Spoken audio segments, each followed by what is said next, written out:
It, Well, indeed, yeah. Go on. Onwards. Robin. Yes.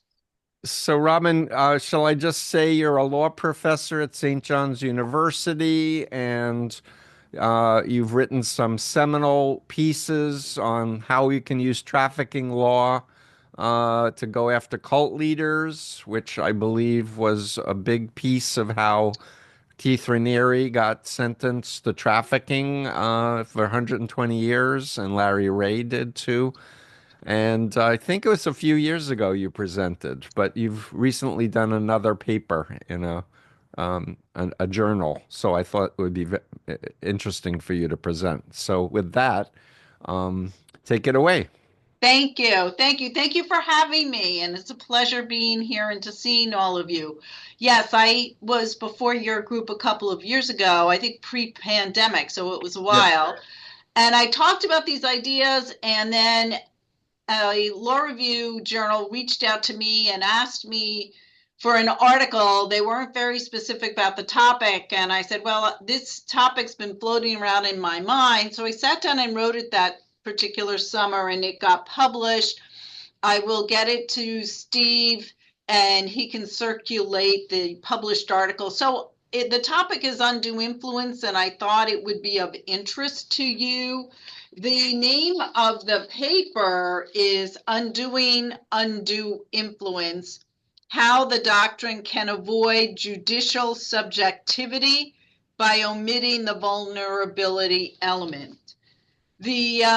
Just as Steve said, I put a few points here about my bio. I'm a full-time faculty member at St. John's for 30 years. I teach a lot of skills classes, writing classes, scholarly writing classes. I'm on the board of directors of ICSA, International Cultic Studies Association, and I've published a lot of articles regarding cults since the 1990s. And I have a book coming out by Bloomsbury Publisher called Taken No More: Protecting Your Children Against Traffickers and Cults. The and in case degrees matter, I have a JD degree and I went to Vassar, and I'm now studying for a master's in fine arts part-time in creative writing. So here's the article title, and it was published in the American Journal of Trial Advocacy back in 2023. And I find, and I wrote about how undue influence in terms of using it in the court system is problematic in three different contexts. And I think it needs examination, and I think we need to rework this doctrine. So the three areas that I talk about in the article is just in general population contract formation process, how undue influence can be used to undo a contract, but we have a problem with how judges are using that defense. And I'll talk about a particular case in which a judge really rants out against the Ninth Circuit about how they overlooked a lot of facts. In a second category in which I think undue influence is problematical comes up in the traditional testamentary bequests where wills are in dispute and judges have imposed their own morality. They've put in what they think the deceased would have wanted in their will. And another third category is with high demand groups, which I know you're familiar with. Stephen Hassan has written and spoken a lot about these, and other people like Alan Shefflin and so forth. Undue influence, I think, needs some further examination when it's used in that particular space as well, in those disputes. So starting with the just kind of like your vanilla contract dispute, right? I'm not talking now about cults or human trafficking, just in terms of a contract dispute. So this is I thought it was a really interesting case that came out of the Ninth Circuit in California. It involved migrant workers from Mexico who were typically very often brought over to U.S. farms as migrant workers. They were told to stand on a long line, and they stood on a long line for 45 minutes. By the time they got to the front of the line, they were given a whole stack of papers, including an arbitration agreement, and they're not told what it is they're signing. They're not given a copy of the papers to review. They're not told they can consult a lawyer. They know that they're making 5 times what they would have made back in Mexico. They have lots of people depending upon them, so they sign these papers. Well, as it turns out, this case ends up in dispute, and that arbitration agreement gets litigated. Now, this is the one where this dissenting judge, his name was Rawlinson, wrote a really, really interesting, detailed, scathing dissent. So California has an undue influence statute. You might be familiar with it. It was heralded as really kind of ahead of its time.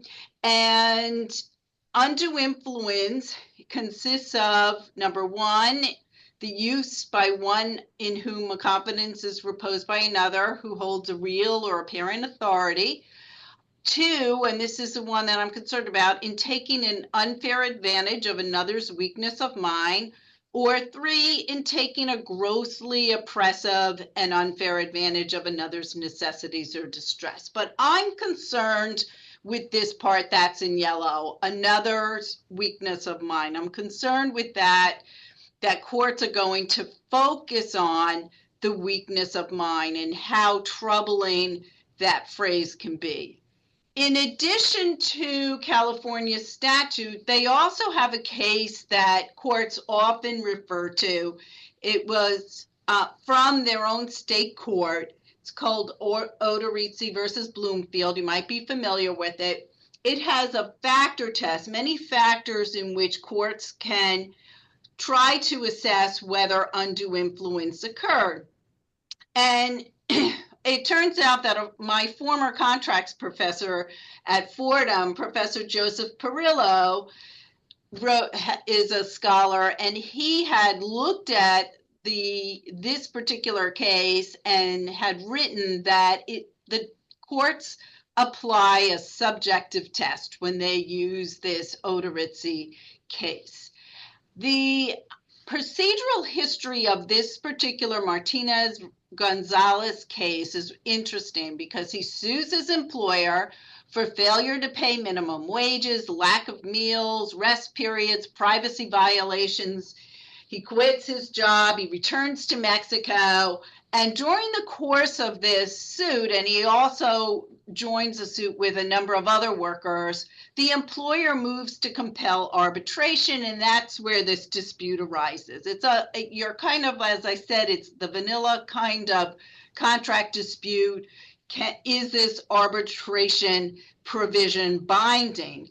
And so the district court looks carefully at the facts regarding that arbitration signing, and the federal district court, the trial court, said, wait a minute, there was economic duress, undue influence, it's unenforceable. But then the Ninth Circuit reversed, and this is where the dissent really wrote a very lengthy decision. The court ends up remanding it back to the district court, and the district court holds in favor of the employer. So the worker loses. The problem, as the dissenting judge points out, is the use of judicial subjectivity, is what I'm calling it, because the majority got it wrong in several ways. And the reason why they got it wrong is that they're distorting the facts and misapplying the factor test, creating a non-issue, and they're completely putting aside what the trial court found as factual basis. And instead, they're kind of lurking around with whether there was undue susceptibility. And that's kind of the problem, is that the courts are not really able to successfully apply an objective view of whether, in this case, a particular worker was subject to vulnerability, weakness of mind, excessive pressure, the kinds of factors that they look at when they examine undue influence. So the Ninth Circuit held it was a far cry from oppressive, but Rawlinson completely disagrees given the facts and that these workers were very desperate and had no idea what they were signing. So that is kind of your contract camp of, in general, these vanilla kinds of contracts. Specifically in will disputes, this judicial subjectivity comes up as well. And this professor, Melanie Leslie, her name is, she had reviewed 5 years of cases of whether courts were injecting subjectivity in deciding will disputes. And she said that they were. When family members asserted undue influence, courts were more likely to find undue influence if the family members were excluded from the will. And the question is why? Are the courts deciding that the deceased must have wanted their family members involved? Perhaps the decedent wasn't getting along with the family members.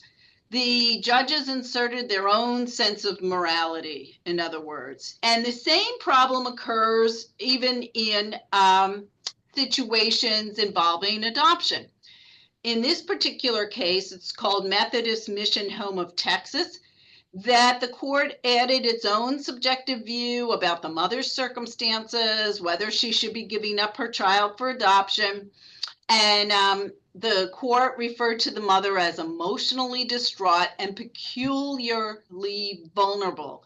Now, the judges are not in a position to really make that determination, but they are. So they're involving their own view of what they should do, what would be the right thing. And sometimes the right thing is reading too much into the mind of the person who's been afflicted. The third category is these high control groups that I know you're familiar with, and Stephen Hassan has written extensively in several books about them and has lectured before this group. Another word, AKA, would be cults for them. This researcher, Jill Abai-Mitten, has documented the critical thinking skills for those born into cults. So those who were second generation and multi-generation, their critical thinking skills has been affected. And I know you're familiar with this, so I didn't want to go into all of the research documenting that. And there are so often First Amendment challenges involving cults that are religious, so this is often litigated. There was an interesting case in New York, D'Onofrio versus Mother of God, and it didn't get very far.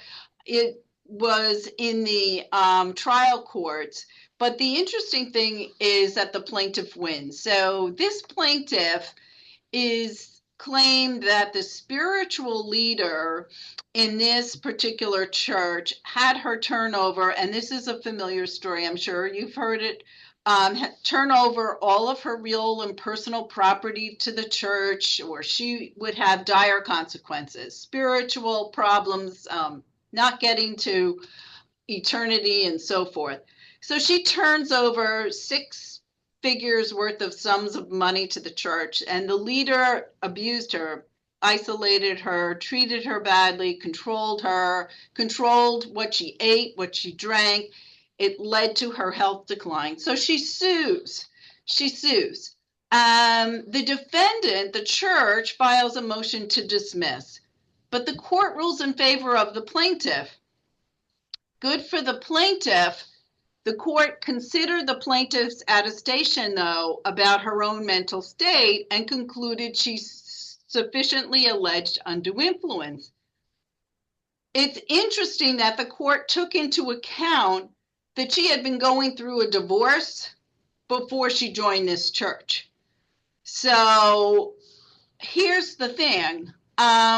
Wasn't it sufficient of what this defendant church did to her in order for the court to make that conclusion. So for instance, the court isolated her, controlled what she used for water, threatened her beliefs that she held very dearly, dictated where she was going to live, extracted large sums of money, $100,000 and her real property. Isn't that enough? Isn't it enough to look at what this bad actor did to this person, then to be concerned with whether she was in a vulnerable state when she got involved with them? Like, what is the purpose of knowing that she had been through a divorce, so therefore her state must have been fragile? Does she really need a reason to have gotten involved? Isn't it bad enough about the things that they did?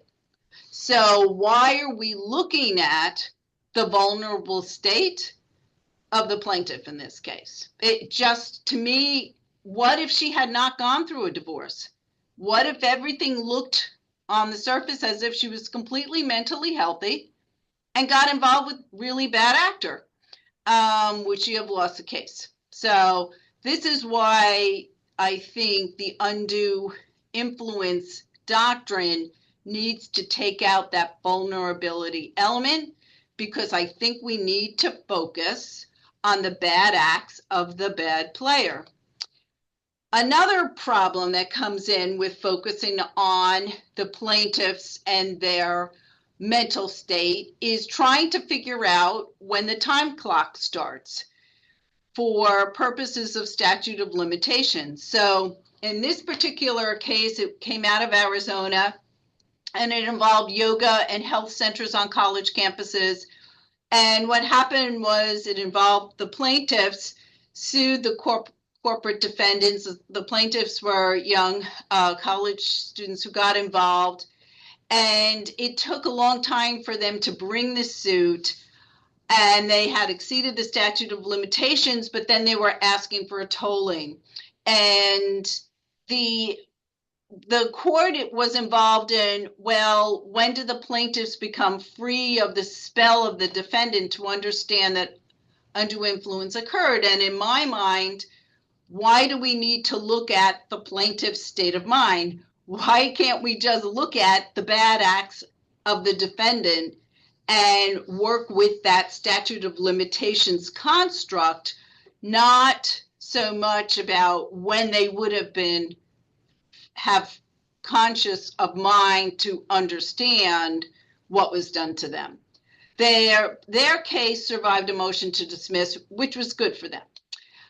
There's also some other examples of pressure. So for instance, Debbie Shriver had written, and you're probably familiar with her book, Whispering in the Daylight, The Children of Tony Alamo, and what the Tony Alamo children had gone through.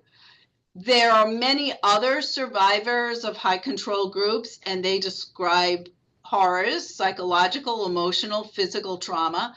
And the question is, why are we looking so much at their vulnerabilities when we're trying to decide matters of undue influence?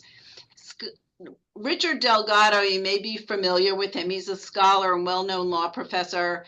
He recognized abuses inflicted on cult members, and he based his writings based upon psychological studies, legislative hearings, court trials, and Dr. Stephen Hassan, as you know, who's on this call, cult expert, well-known, well-regarded, and he has described being a member of the Moonies and long sleep deprivation and long work hours. So we know that high-demand groups and cults exert a lot of pressure and mind control over its members. I think we need to take out of our analysis when we're exerting an undue influence claim and what the mental state is of the person who is claiming undue influence. The models that I looked at for undue influence came from a variety of sources. So Robert Lifton and Margaret Singer did fabulous work on brainwashing. Not all of it was accepted by the courts. For instance, Patty Hearst's trial, they did not accept brainwashing as a defense. I'm sure you know that. United States versus Fishman involved case in which a Scientologist was claiming that he committed fraud because he was brainwashed by the Scientologist. That did not land very well either with the federal courts. Professor Alan Shefflin's social influence model had 6 components, which I worked into my model: the influencer, the methods used, circumstances, vulnerability of the influence that he had included, and consequences. And Stephen Hassan, and I'm sure you're familiar with his BITE model: behavior control, information control, thought control, emotional control. All these are great models. I just wanted to tweak them. In terms of foreign legislation, the UK, interesting, the UK has a Serious Crime Act in England and in Wales. It prohibits controlling or coercive behavior in an intimate or family relationship. A commentator noted that the claims of undue influence or unsound mind, which occupy so prominent a place in American probate law, are virtually unknown on the continent and in English and Commonwealth legal systems. So Scotland also has a similar law that makes psychological domestic abuse and controlling behavior a crime, called the Domestic Abuse Act. The federal trafficking statute, I had written separately about this in separate articles. Interesting, the federal trafficking statute focuses on the bad acts of the perpetrator. So it uses verbs like recruits, entices, harbors a person, etc. It does not focus on the mind, the vulnerability of the person who's been ensnared, thankfully. And as you know, the trafficking statute's divided into sex trafficking and labor trafficking. And I just put on this slide a few verbs, but the trafficking statutes are a bit longer than this. So I came up with a model. Trying to work with what would the undue influence model look like if we focus more on the bad acts as opposed to the vulnerable mind of the person who is acted upon. So my model looks like this. And again, borrowing from Alan Shefflin, borrowing from Stephen Hassan, and the trafficking model. So an individual or organization uses coercive control. Okay, that would be the influencer. So undue influence occurs when we have an influencer using coercive control against another, which would be the target, causing the target to transfer anything of value for the benefit of the influencer. And this phrase, anything of value, comes out of the trafficking statute. And the tactics of coercive control may include, and are not limited to those on this list, control over daily living functions, and this is picking up from Stephen Hassan's work, such as where they live, what they eat, hours of sleep, what they wear, finances, and reproductive rights. Incessant requests, display of hostility, anger, violence. This is also coming from the UK statutes, or intimidation against the target, and isolation of the target from family and friends and other support systems. So the point is to omit the invitation for the courts to analyze the vulnerability of the target and to construct our laws so that we're focusing more on what did the influencer do, as opposed to whether the target was mentally weak at that time of inception and at that time that the target was being influenced. And so my conclusion is, by omitting the element of mental vulnerability of the target, the problem of judicial subjectivity is significantly reduced, because we're looking at more the concrete facts and documentation of those bad acts of the influencer.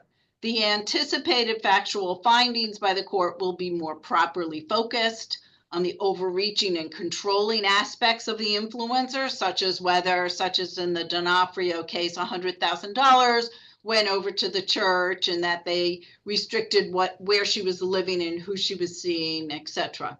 And causation can be determined by a more objective analysis, so that if we're looking back at the migrant case, perhaps the court would be looking more at what was done to the individual than trying to assess whether the individual, the migrant worker, had a clear mind.